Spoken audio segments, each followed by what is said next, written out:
హైవర్స్ catalyst SP ఛానల్లో మధ్యాహ్నం ఉదయం ఎయిర్ ఇండియా ఫ్లైట్కి సంబంధించిన ఇష్యూ ఏదైతే ఉందో దానికి సంబంధించిన వీడియోలు ఇచ్చాం. అందులో ఇండియన్ ఇన్స్టిట్యూట్ ఆఫ్ సైన్స్ బెంగళూరులో ఎంటెక్ ఏరోస్పేస్ ఇంజనీరింగ్ మా మేనకోట నవ్య తను ఎక్స్ప్లెయిన్ చేసిన విధానం, తను చెప్పినటువంటి ఆ రిపోర్ట్ ఇచ్చిన విధానం ఏదైతే ఉందో ఎక్స్ట్రాడినరీగా ఉంది. వీడియో పెట్టాను, డిస్క్రిప్షన్లో వీడియో పెడతా చూడండి. దెన్ అందులో ఫైనల్ తను ఏం చెప్పింది, రెండు చెప్పింది. మావయ్య పైలట్లో ఇద్దరిలో ఒకళ్ళు అక్కడ ఈ ఫ్యూయల్కి సంబంధించి రన్ మోడ్లో ఉండాల్సిందాన్ని కట్ ఆఫ్ మోడ్లో పెట్టి ఉండాలి, అది ఒకటి జరిగి ఉండాలి మావయ్య. అది కాని పక్షంలో ఇంటర్నల్గా మెయింటెనెన్స్ సంబంధించి చూసుకుంటూ ఉన్నప్పుడు ప్రాపర్ చెకింగ్ లేకపోవడం వల్ల, లాకింగ్ సిస్టమ్ లేకపోవడం ద్వారా ఫ్యూయల్ సిస్టమ్ సంబంధించి ఫ్యూయల్ మేనేజ్మెంట్ సిస్టంలో తేడా కొట్టింది మావయ్య. 2018లో బోయింగ్ కంపెనీ విమానాలు వాడి ఇంజిన్ జీఈ వాళ్ళది, జీ జెన్పాక్ట్ 1B సమ్మేదో వాళ్ళు కూడా క్లారిటీ ఇచ్చారు. ఈ ఫ్యూయల్ మెయింటెనెన్స్ సిస్టమ్ సంబంధించి ఈ లాకింగ్ సిస్టమ్ పెట్టుకోండి. వన్స్ అప్పుడు ఏమైంది, ఏ మోడ్లో అయితే ఇచ్చారో ఆ మోడ్లోనే ఉంటుంది. అదర్వైజ్ ఇంటర్నల్గా ఉన్నటువంటి ఆ చిప్ ప్రాసెసర్ ఏదైతే ఉంటుందో ఆ ప్రాసెసర్ సంబంధించి ఫ్యూయల్ మెయింటెనెన్స్ సంబంధించేసి ఏ మాత్రం కమ్యూనికేషన్ గ్యాప్ వచ్చాక ఇంటర్నల్గా ఏదైనా తేడా కొట్టిందంటే ఈవెన్ ఫ్లైట్ టేక్ ఆఫ్ అవుతున్నప్పుడు కావచ్చు, గాల్లో ఉండటం కావచ్చు, ఆ మూమెంట్లో ఫ్యూయల్కి సంబంధించి కట్ ఆఫ్ అవ్వచ్చు, లేదా రన్ మోడ్లోకి వెళ్ళొచ్చు. దానివల్ల లేనిపోయిన సమస్యలు వచ్చేప్పుడు వాళ్ళు చెప్తే ఎయిర్ ఇండియాలో వినకుండా అదే విధంగా కంటిన్యూ చేసుకుంటూ వచ్చారు. ఇప్పుడు ఈరోజు మా నవ్య చెప్పిన మార్నింగ్ వచ్చేసి aircraft accident investigation bureau వాళ్ళు చెప్పిన ఇదే చెప్పారు. ఫైనల్లీ ఇంకో క్లారిటీ, మార్నింగ్ కాక్పిట్ వాయిస్ రికార్డర్లో ఫ్యూయల్ వచ్చేసి కట్ ఆఫ్లు ఎందుకు పెట్టావు అంటే నేను పెట్టలేదని చెప్పేసి అవతల పైలట్ అన్నాడు. ఇక్కడ నేను స్టార్టింగ్లో చెప్పిన డౌట్ మరలా చెప్తున్నాను. మన పైలట్లు బంగారం, నో డౌట్. క్లైవ్ కొందరికి వచ్చేసేమో 1100 గంటల ఫ్లయింగ్ ఎక్స్పీరియన్స్ ఉంది. కమింగ్ సుమిత్ సబ్రవాల్కి వచ్చేసేమో 8200 గంటల ఎక్స్పీరియన్స్ ఉంది. ఐ థింక్ డే 1 డే 2 ఈ డౌట్ని ఎక్స్ప్రెస్ చేసి చాలా మందిని కోప్పడ్డారు, తిట్టారు.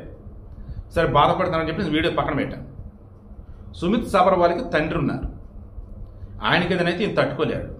అలా వాళ్ళ నాన్నని చంపుతానని బెదిరించి ఈ సుమిత్ సబ్రవాల్ చేత అలాగనే చేయించుండొచ్చా అన్నాను.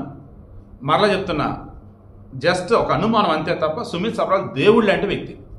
పెళ్లి చేసుకోకుండా తండ్రిని కన్నా బిడ్డలాగా చూసుకుంటాడంటే అంత మించిన గొప్పడు ఎవరు ఉండరు నాకు తెలిసి. అయితే అతను ఏదన్నా భయపెట్టి అదన్నా చేసి ఉండొచ్చా అన్నది ఒక డౌట్ అన్న, అంతే, అంతకుమించి ఏమి. ఓకేనా, ఆయన కాదు అనుకున్నాం. దాని క్లైవ్ ఉందా, ఇతను బెదిరించి ఉండొచ్చు, ఈయన ఫ్యామిలీ ఉంది, ఇంకా వేరే ఉన్నాయి, మనిషి కుర్రోడు, ఇతను భయపెట్టించి ఆ రకంగా చేసి ఉండొచ్చు. టెర్రరిస్ట్లా లేదన్నప్పుడు ఇంకెవరన్నా. ఇది ఒక పాసిబిలిటీ. ఏంటి ఇక్కడ ఎయిర్ ఇండియాని అంత కరెక్ట్గా ఉంది, ఇంటర్నల్గా సిస్టమ్ అంతా ప్రాపర్గా ఉంది, ఎక్కడ కూడా ఏ తప్పు లేదు అని ఎయిర్ ఇండియాని ఇప్పుడు బతికించుకోవాలి అంటే చనిపోయినటువంటి ఇద్దరు పైలట్లు ఒక పైలట్ను మరలా చంపాలి. ఏ రకంగా తప్పు చేశాడు అతను, ఇదంతా చేశాడు అని చెప్పేసి. అందుకు ఈలోపు నెటిజన్లు ఆల్రెడీ స్టార్ట్ చేస్తే మన పౌర విమానయాన శాఖ మంత్రి రామ్మోహన్ వచ్చున్నారు, మన రామ్మోహన్ నాయుడు. ఏమంటున్నాడు కింజర్ రామ్మోహన్ నాయుడు, తొందరపడొద్దు, మన పైలట్లు బంగారం, వాళ్ళు ఏ తప్పు చేసుండరు, ఎక్కడ ఏం జరిగింది ఇన్వెస్టిగేషన్ చేస్తున్నారు, ఆ కాక్పిట్ వాయిస్ రికార్డులో మరలా డీకోడ్ చేస్తూనే ఉన్నారు, ఆల్రెడీ వచ్చిన వాయిస్ కూడా మరలా వింటున్నారు. సుమిత్ సబ్రవాల్ అన్నాడు ఆ మాట, ఏమని, అదేంటి రన్ మోడ్లో కట్ ఆఫ్లో ఉంది ఏంటి ఫ్యూయల్ అని ఎవరన్నారు? ఇది సుమిత, క్లైవ్ కుందరా? లేదు నేనేం చేయలేదు, అది అలాగే ఉంది అని అన్నది. ఇది ఎవరన్నారు? Co pilot, that means first officer Clive Kundar, pilot Sumeet Sabharwal. ఇది తెలియాలి. అండ్ వాళ్ళ హెల్త్ బాగుంది, వాళ్ళు బొంబాయి నుంచి అహ్మదాబాద్ వచ్చి ఉన్నారు, చక్కగా నిద్రపోయి ఉన్నారు.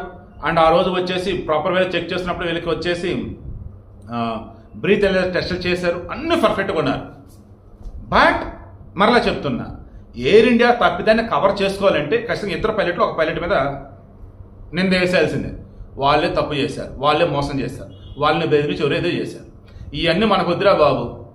ఆ బోయింగ్ మీద తోద్దామంటే అక్కడ ఏమీ లేదు, నిన్నే చెప్పారు బోయింగ్ తప్పు ఏమీ లేదని. దానికి ఎయిర్ ఇండియా మీద వేయాలి. ఎయిర్ ఇండియాలో ఎవరి మీద వేస్తారు? మెయింటెనెన్స్ సరిగా చూసిన వాళ్ళ, మెయింటెనెన్స్ ప్రాపర్గా చెక్ చేయకుండా ఉన్న వాళ్ళ, ఎవరు? ఈ ఫ్యూయల్ అన్నది ఇంజిన్కి వెళ్లకుండా ఎలా ఆగింది అసలు? ఎంత దారుణం, ఎంత దుర్మార్గం. వాళ్ళ చేతిలో ఉన్నటువంటి సిస్టమ్, ఆ స్విచ్ సిస్టమ్ ఏదైతే ఉందో అది వాళ్ళ కంట్రోల్లో ఎందుకు మిస్ అయింది? ఒకవేళ కంట్రోల్లో ఉన్నదని ఎవరు అలా చేశారు? వేరేదు ఇంటర్కి వచ్చే లాక్ సిస్టమ్ లేకపోవడం వల్ల ఆ ఫ్యూయల్కి సంబంధించి ఆ సిస్టమ్ డ్యామేజ్ అయింది అనుకున్నప్పుడు దానికి కారణం ఎవరు?